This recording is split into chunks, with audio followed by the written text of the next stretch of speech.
প্রিয় বন্ধুরা, welcome to exam help Bangla YouTube channel. বন্ধুরা, তোমাদের সবার জন্য দারুণ খুশির খবর, আবার পুনরায় রেলের তরফ থেকে অফিসিয়াল নোটিফিকেশন আউট করা হয়েছে, যেখানে ভিন্ন ভিন্ন পোস্টে তোমাদের আবেদন নেওয়া হবে এবং এখানে তোমরা অল ওভার ইন্ডিয়া থেকে ছেলে ও মেয়েরা এখানে অনলাইনে আবেদন করতে পারবে। তাই এখানে নোটিফিকেশনটা কিসের জন্য আউট করা হয়েছে, কোন কোন পোস্টের জন্য আউট করা হয়েছে, কোন কোন পোস্টে এখানে কত ভ্যাকেন্সি রাখা হয়েছে, কারা কারা তোমরা কোন কোন পোস্টে আবেদন করতে পারবে, এখানে আবেদন করার জন্য তোমাদের ইম্পর্টেন্ট ডেটগুলো কি দেওয়া হয়েছে, এ টু জেড সমস্ত কিছু তথ্য নিয়ে আজকের ভিডিওটিতে আলোচনা করবো। তাই অবশ্যই তোমরা ভিডিওটি না টেনে শেষ পর্যন্ত দেখে নাও। তো বন্ধুরা, অনস্ক্রিন দেখতে পাচ্ছ অফিসিয়াল নোটিফিকেশনটা আমি ওপেন করে রেখেছি। এখানে দেখতে পাচ্ছ প্রথমে লেখা রয়েছে government of India, ministry of railway, railway recruitment board, centralise employment notice CEA number 07/2024। অর্থাৎ এখানে কিন্তু তোমাদের নোটিফিকেশন আউট করা হয়েছে 7/2024 জন্য। যেখানে কার জন্য আউট করা হয়েছে, ওখানে বলা হচ্ছে recruitment of the various post of ministerial and isolated categories. অর্থাৎ তোমরা অবশ্যই জানো রেলের এক্সাম ক্যালেন্ডার অনুযায়ী এই 2024 শেষে অর্থাৎ এই ডিসেম্বর মাসে দুটি ভ্যাকেন্সি বের হওয়ার কথা। একটা হচ্ছে রেলের গ্রুপ ডি, আরটা হচ্ছে রেলের মিনিস্ট্রিয়াল এবং আইসোলেটেড ক্যাটাগরিজ ভ্যাকেন্সি। ওকে, তো রেলের গ্রুপ ডি কিন্তু ভ্যাকেন্সি এখনো পর্যন্ত আউট করা হয়নি, কিন্তু এখন বর্তমানে মিনিস্ট্রিয়াল অ্যান্ড আইসোলেটেড ক্যাটাগরিজের জন্য কিন্তু ভ্যাকেন্সি এখানে নোটিফিকেশন আউট করা হয়েছে। ওকে, এবার এখানে তোমাদের ইম্পর্টেন্ট ডেটগুলো কি বলা হচ্ছে, এখানে তোমাদের কবে থেকে অনলাইন আবেদন শুরু হবে কিংবা কবে অফিসিয়াল ফুল নোটিফিকেশন প্রকাশ করা হবে। এখানে দেখতে পাচ্ছ বলা হচ্ছে ওপেনিং ডেট অফ অ্যাপ্লিকেশন, যেখানে অনলাইন আবেদন শুরু হবে এবং অফিসিয়াল নোটিফিকেশন পাবলিশ করা হবে 7/1/2025 তারিখে। অর্থাৎ 2025 এখানে 7ই জানুয়ারি তোমরা এখানে অফিসিয়াল নোটিফিকেশন দেখতে পাবে কিংবা অনলাইন আবেদন প্রক্রিয়া শুরু হয়ে যাবে।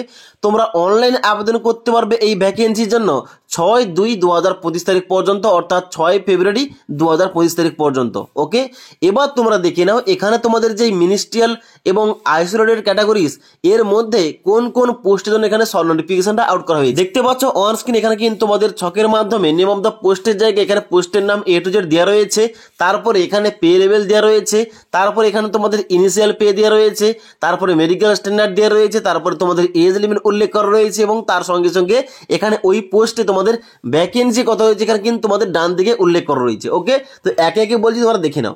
এখানে দেখতে পাচ্ছ তোমাদের প্রথম কি রয়েছে পোস্টের নাম, প্রথম পোস্টের নাম রয়েছে পোস্ট গ্রাজুয়েট টিচার। এখানে তোমাদের বলা হচ্ছে post graduate teacher of different subject, যেখানে পে লেভেল 8 অনুযায়ী এখানে কিন্তু তোমাদের ইনিশিয়াল পে থাকবে 47,600 টাকা এবং এখানে মেডিকেল স্ট্যান্ডার্ড চেক করা হবে C2 এবং এখানে তোমাদের এজ লিমিট চেক করা হবে 18 থেকে 48 বছরের মধ্যে। ওকে, এবং এর জন্য ভ্যাকেন্সি রাখা হয়েছে 187টি। ক্লিয়ার? তারপর তোমাদের নেক্সট এখানে পোস্টের নাম রয়েছে এখানে সায়েন্টিফিক সুপারভাইজার। এখানে পে লেভেল 7 অনুযায়ী তোমাদের ইনিশিয়াল পে দেওয়া হবে 44,900 টাকা থেকে এবং এখানে তোমাদের এজ লিমিট চাওয়া হয়েছে 18 থেকে 38 বছরের মধ্যে। ওকে, এবং এখানে 3টি ভ্যাকেন্সি রয়েছে।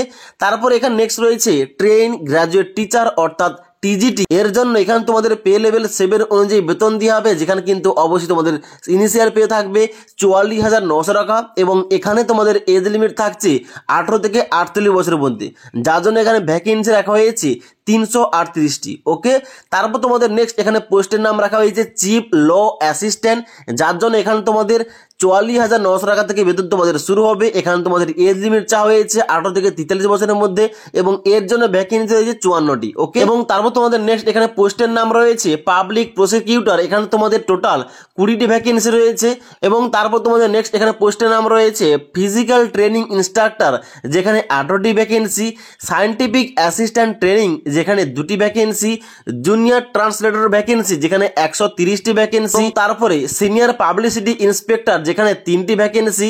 তারপর তোমাদের নেক্সট এখানে পোস্টের নাম রাখা হয়েছে স্টাফ অ্যান্ড ওয়েলফেয়ার ইন্সপেক্টর, যেখানে 59টি ভ্যাকেন্সি। তারপর রয়েছে লাইব্রেরিয়ান, এখানে কিন্তু তোমাদের 10টি ভ্যাকেন্সি। তারপর রয়েছে মিউজিক টিচার ফিমেল, যেখানে 3টি ভ্যাকেন্সি রয়েছে। তারপর রয়েছে primary railway teacher of different subject, যেখানে তোমাদের 188 ভ্যাকেন্সি।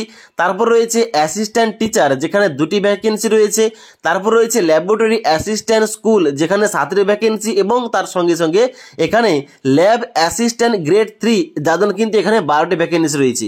অর্থাৎ এখানে সমস্ত পোস্ট মিলিয়ে এখানে মোট ভ্যাকেন্সি কিংবা শূন্যপদ রয়েছে 1038টি, যার জন্য তোমরা অল ওভার ইন্ডিয়া থেকে ছেলে ও মেয়ে এখানে অনলাইন আবেদন করতে পারবে আগামী 7ই জানুয়ারি 2025 তারিখ থেকে। ওকে, এবার নেক্সট ইম্পর্টেন্ট পয়েন্ট, তাহলে এখানে এই সমস্ত পোস্টে যে এখানে অফিসিয়াল শর্ট নোটিফিকেশন আউট করা হয়েছে, তাহলে এই সমস্ত পোস্টে আমরা কারা কারা কোন কোন পোস্টে এলিজিবল আবেদন করতে পারবো। দেখো এখানে যেহেতু অফিসিয়াল ফুল নোটিফিকেশন প্রকাশ করেন তাই কিন্তু তোমাদের বলতে পারছি না, তবে তোমাদের বলে রাখি এখানে তোমরা উচ্চ মাধ্যমিক, ডিপ্লোমা পাস যোগ্যতায় এবং গ্রাজুয়েশন পাস যোগ্যতায়, পোস্ট গ্রাজুয়েশন পাস যোগ্যতায় এখানে কিন্তু আবেদন করতে পারবে।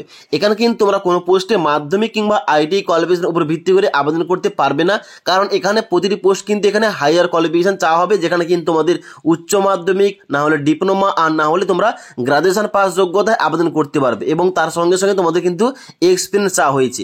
এবার এখানে তোমাদের যখন অফিসিয়াল ফুল নোটিফিকেশন প্রকাশ করা হবে কোন পোস্টে কি যোগ্যতা চাওয়া হয়েছে, বিস্তারিত কি তথ্য দেওয়া হয়েছে, এ টু জেড এই টপিকে একটা ভিডিও নিয়ে আসবো। ওকে, তো অবশ্যই এই জব ভ্যাকেন্সি সংক্রান্ত যখনই অফিসিয়াল ফুল নোটিফিকেশন প্রকাশ করা হবে অবশ্যই তোমাদের ভিডিও দিয়ে দেবো, এবং তার সঙ্গে সঙ্গে অনলাইনে আবেদন প্রক্রিয়া শুরু হলে অবশ্যই তোমাদের অনলাইনে কিভাবে আবেদন করতে হবে এই টপিকে ভিডিও নিয়ে আসবো। তাই পরবর্তী ভিডিওগুলো টাইম টু টাইম আপডেট পাওয়ার জন্য আমাদের চ্যানেলটি সাবস্ক্রাইব করে পাশে থাকা বেল আইকন প্রেস করে অল নোটিফিকেশনটা অন করে রাখবে। যখনই আমাদের চ্যানেলে কোন রকম ভিডিও পাবলিশ করা হবে ভিডিওর নোটিফিকেশনগুলো তোমাদের কাছে সঙ্গে সঙ্গে পৌঁছে যাবে। ওকে।